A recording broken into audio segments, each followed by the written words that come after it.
काही मेसेजेस मला आलेत त्यावरून सरसकट राज्यामध्ये शाळाबंदी जाहीर केलेली आहे सरकारने आणि ग्रामीण शहरी सगळ्याच भागात शाळाबंदी करण्याचा अनाउन्स झालेला आहे आणि तसे आदेश देखील शाळांना मिळत आहेत. तर काल हा निर्णय होईल असं अपेक्षित होतं, पण तो असा सरसकट केला जाईल असं वाटलं नव्हतं. आणि मी वेळोवेळी माझ्या व्हिडिओजमधून ही शास्त्रशुद्ध माहिती लोकांना सांगतो आहे की ओमायक्रॉनमध्ये विशेषतः सरसकट शाळाबंदीची गरज नाही. आणि जगाचा जो अनुभव आहे, जगाने डेल्टा अल्फा या लाटांमध्ये देखील अनेक पश्चिमी देशांमध्ये शाळा सुरूच राहिल्या. माझे मुलं शाळेत जात आहेत. आता उद्यापासून त्यांच्या शाळा सुरू होत आहेत. इकडे 2 लाख केसेस डेली येत आहेत या छोट्याशा देशामध्ये. यांची लोकसंख्या एवढी कमी आहे तरीसुद्धा इथे शाळा बंद झालेल्या नाहीत. तर आपल्याकडे काय परिस्थिती आहे? आपल्याकडे अनेक ग्रामीण भागांमध्ये सध्या कोरोना नाही, खेड्यापाड्यांवर कोरोना नाही. तो हळूहळू पसरणार आहे ओमायक्रॉन. परंतु ओमायक्रॉनच्या पार्श्वभूमीवर शाळा बंद करायची गरज मला तरी वाटत नाही. कारण पहिली गोष्ट मुलांना काही होत नाही या ओमायक्रॉनमध्ये, डेल्टामध्ये मुलांना रिस्क नाही. आणि जर पालक वॅक्सिन घेतलेले असतील, घरात कोणी हाय रिस्क मंडळी नसतील त्या मुलांच्या, तर त्यांना शाळेपासून वंचित ठेवण्यात मला काही एक सायंटिफिक लॉजिक दिसत नाही. आणि यात विशेष म्हणजे मागच्या वर्षी जून महिन्यामध्ये ज्या शाळा सुरू झाल्या पाहिजे होत्या त्या डिसेंबरमध्ये कशाबशा सुरू झाल्या. म्हणजे 6 महिने आपल्या मुलांना कुठलाही कोरोना अस्तित्वात नसताना, कुठलीही त्या गावात जिल्ह्यात केसेस नाहीत तरीसुद्धा त्या मुलांना शाळेपासून लांब राहावं लागलं. आणि त्याच्या आधीचं वर्ष तर गेलेलंच होतं मुलांचं.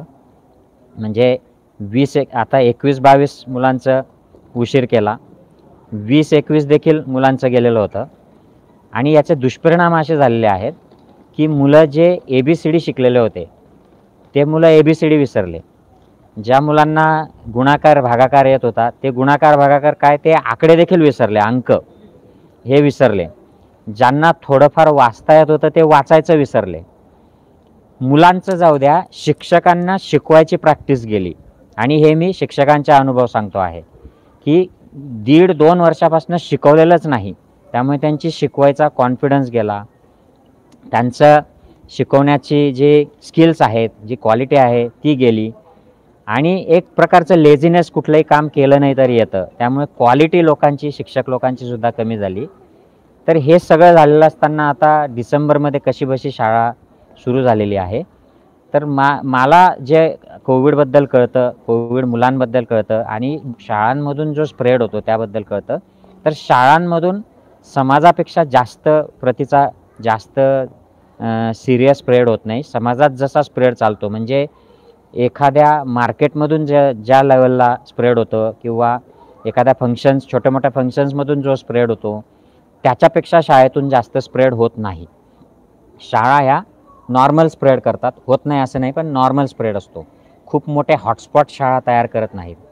आणि जर आपण शाळा व्यवस्थित मॅनेज केल्या, म्हणजे लिमिटेड मुलं समजा शाळेच्या वर्गामध्ये आले, निम्मे मुलं आलेत किंवा 1/3 मुलं आलेत आणि आठवड्यातून त्यांना 2-2 वेळा शाळा जर करू दिली, जिथे मुलांची संख्या कमी आहे. उदाहरणार्थ प्रायव्हेट स्कूल्समध्ये मुलांची संख्या कमी असते, एका वर्गात 20-25 मुलं असतात. त्यांनी रोज जरी मुलं बसवले आणि स्ट्रिक्टली चेक केलं की कोणाला सर्दी नाही, खोकला नाही, ताप नाही, त्यांच्या घरी कोणाला आजार नाही, तर हे चांगल्या पद्धतीने ते वर्ग चालवू शकतात. गव्हर्नमेंटच्या ज्या स्पॉन्सर्ड शाळा आहेत, समजा 50-60 मुलांचे वर्ग असतील तर तुम्ही निम्मे भरवू शकतात अल्टरनेट डे.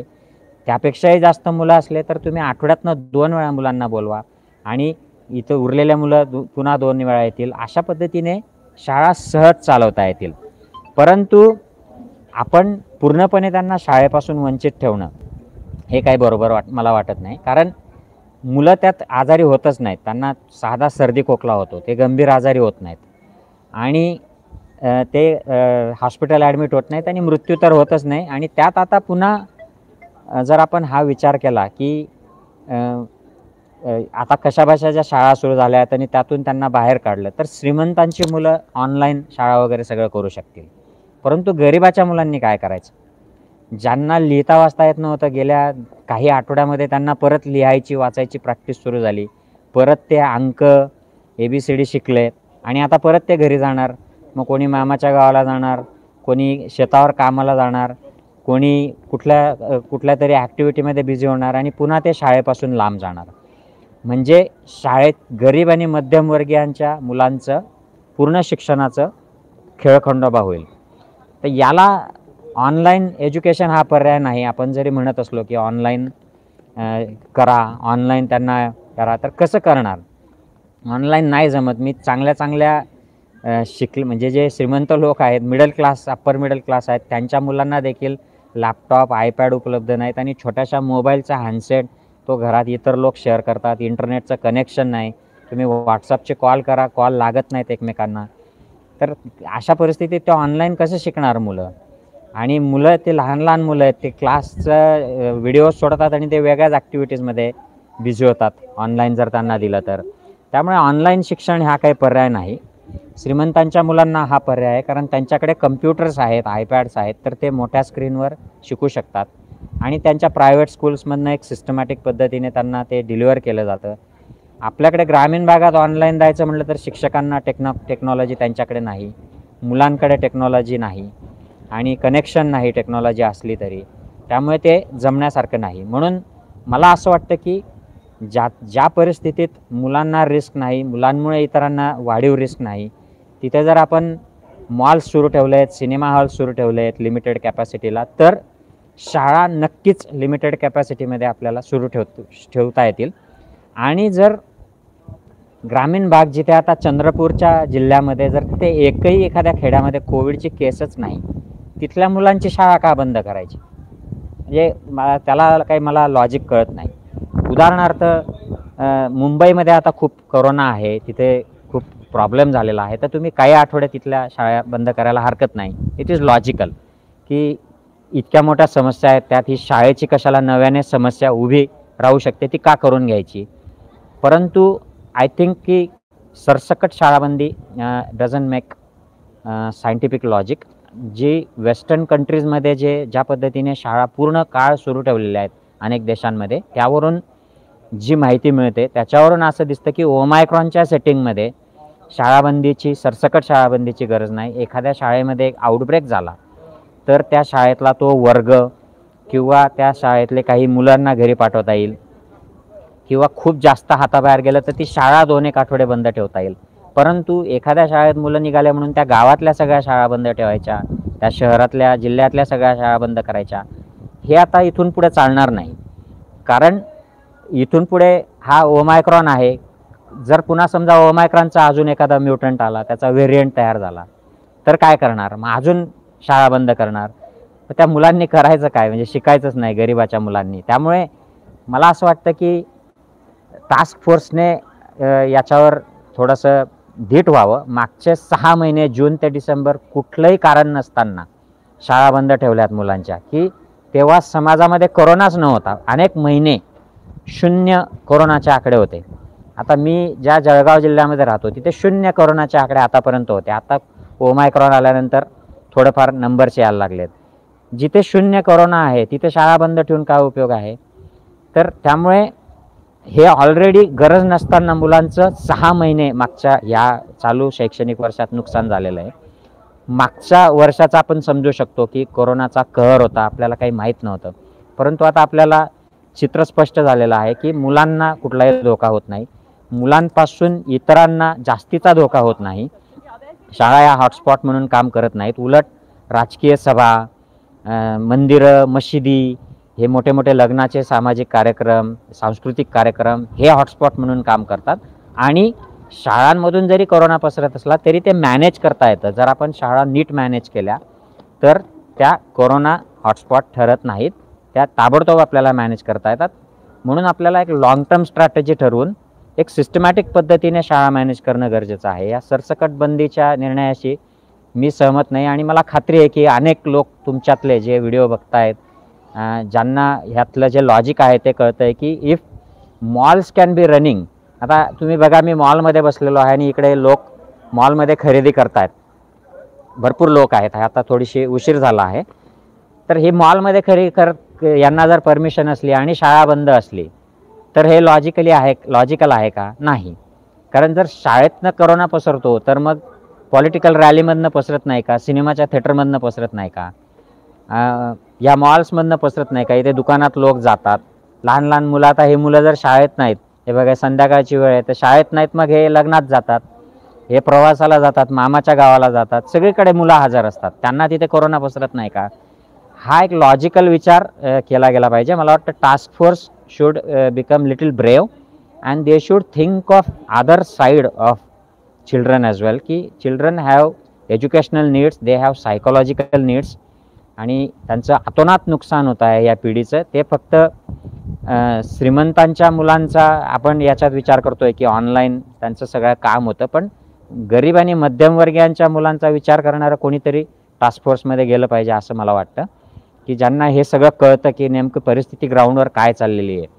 आय थिंक सरकारने याच्याबद्दल गंभीर विचार केला पाहिजे की सरसकट शाळाबंदी उठवली पाहिजे आणि त्या जिल्ह्यात काय परिस्थिती आहे, त्या गावात काय परिस्थिती आहे, त्या तालुक्यात काय आहे, या परिस्थितीचा विचार करून मग तो निर्णय स्थानिक पातळीवर घेतला पाहिजे. ओमायक्रॉन आणि कोविडचे पेशंट आता निघणार आहेत. माझ्या मुलांच्या शाळांमध्ये कित्येक पेशंट निघतात. आमच्या मुलांना अनेकदा घरी पाठवलं जातं की तू या मुलाच्या संपर्कात होतास, तो पॉझिटिव्ह निघाला, तू घरी जा आता आणि तू टेस्ट करून घे. हे पूर्वी मागच्या वर्षी झालं. आता तर त्यांना घरी पण नाही पाठवत, त्यांना संपर्क झाला टेस्ट करा, अजून 7 दिवसांनी पुन्हा एकदा टेस्ट करा आणि शाळा चालूच ठेवतात त्यांची. तर हे आता न्यू नॉर्मल झालेलं आहे. हे न्यू नॉर्मल आपल्याकडे सुद्धा व्हायला लागणार आहे. मी याच्यासाठी हे तळमळीने सांगतोय की ही अख्खी पिढी जी आहे बहुजनांची, बहुजन म्हणजे हे जातीवाचक नाही आहे, बहुजन हा शब्द हा समूहवाचक आहे. असा समूह की ज्यांच्या हातामध्ये साधनं नाहीत, ज्यांच्या हातामध्ये शक्ती नाही, सत्तेची शक्ती नाही, एज्युकेशनल नाही, त्यांच्या हातात मार्केट नाही, फायनान्स नाही, असे लोक म्हणजे बहुतांश जे लोक आहेत आपले मध्यमवर्गीय गरीब लोक, यांच्या मुलांच्या शिक्षणाचा विचार कोणीच करत नाही असं मला वाटतंय. आणि जर शाळाबंदी अशी करायचीच असेल तर मग गव्हर्नमेंटने प्रत्येक मुलाला ताबडतोब उद्याच्या उद्या कारवाई करावी आणि आयपॅड, लॅपटॉप आणि घरी इंटरनेटचं ब्रॉडबँड कम्युनिकेशन हे प्रत्येक मुलाच्या घरी पोचवावं. शाळेतही अद्ययावत असे कनेक्शन्स करावेत आणि एक सिस्टमॅटिक सिलेबस कसा कव्हर करायचा याचं ताबडतोब एक प्लॅन युद्धपातळीवर करावा. आणि मग मुलांना पाहिजे तर तुम्ही पुढचे 6 महिने घरी ठेवा, त्यांना ब्रॉडबँड द्या, लॅपटॉप, आयपॅड द्या आणि अशा पद्धतीने मग घरी करू द्या. मग या शेतकऱ्यांच्या, कामकऱ्याच्या मुलांना मग तशी काय अडचण येणार नाही, कारण हे सगळं श्रीमंतांच्या मुलांच्याकडे आहे. ते CBSE स्कूल्स, ICSE स्कूल्स, या प्रायव्हेट स्कूल्समध्ये जे शिकतात त्यांच्या मुलांना ही फॅसिलिटी आहे. मी बघतो माझे जे श्रीमंत मित्र आहेत पुण्या मुंबईतले, त्यांचे मुलं घरी अभ्यास करत असतात, ऑनलाईन त्यांचे क्लासेस होतात. पण माझ्या गावाकडचे जे मुलं आहेत ते सगळे भटकत आहेत. कोणी मामाच्या गावाला आहे, कोणी शेतात चाललं आहे, कोणाला आईवडिलांनी शेतात पाठवलं आहे. त्यामुळे त्यांचं नुकसान होतं आहे, हा विचार नाही केला जाते, युद्धपातळीवर नाही केला जाते. मला खात्री आहे की काही लोक विचार करतात, सरकारमधले लोक विचार करतात, पण त्याबद्दल ॲक्टिव्हिटी काही दिसत नाही. तर ती दिसली पाहिजे. आणि ही शाळाबंदी जी सरसकट जी जाहीर केली आहे त्याच्याबद्दल सरकारने पुन्हा फेरविचार केला पाहिजे आणि ताबडतोब जिथे जिथे शाळाबंदीची गरज नाही तिथे शाळा सुरूच ठेवल्या पाहिजेत. आणि ज्या आकडे येतील, एखाद्या गावामध्ये कुठे आउटब्रेक झाला, लोक हॉस्पिटलला ॲडमिट व्हायला लागले आणि मुलं देखील आजारी पडायला लागले, असं जर तुम्हाला कुठे खरंच रिपोर्ट आला महाराष्ट्रातनं तर मग तुम्ही तसा निर्णय घ्या. अन्यथा शाळाबंदी डझंट मेक लॉजिकल सेन्स. मला वाटतं task force advice has already wasted 6 months in this current year. जूनमध्येच शाळा सुरू झाल्या पाहिजे होत्या, पण त्या डिसेंबरपर्यंत केल्या नाहीत आणि आता पुन्हा गरज नसताना सगळीकडे शाळाबंदी केली जाते. ही अनावश्यक आहे असं माझं मत आहे. मित्र, तुम्हाला जर या विचारांशी तुम्ही सहमत असाल तर हा व्हिडिओ शेअर करा सगळ्यांना. तुमचे स्थानिक जे अधिकारी, आमदार, खासदार, मंत्री ओळखीचे असतील त्यांनाही पाठवा. म्हणजे मग याच्याबद्दल आपल्याला ह्या गरीब मध्यमवर्गीय मुलांच्या बाबतीत एक आवाज उठवता येईल.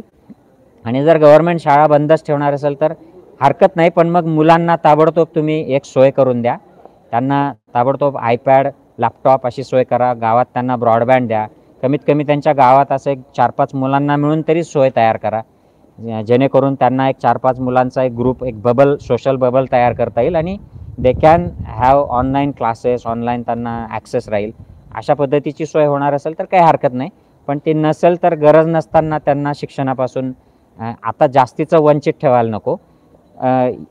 पुढे जर काही परिस्थिती बदलली, हाताबाहेर गेली, तर त्या ठिकाणी लोकली शाळाबंदी आणि मुलांना त्या पद्धतीने घरी ठेवणं, आयसोलेट करणं, दिस मेक्स सेन्स.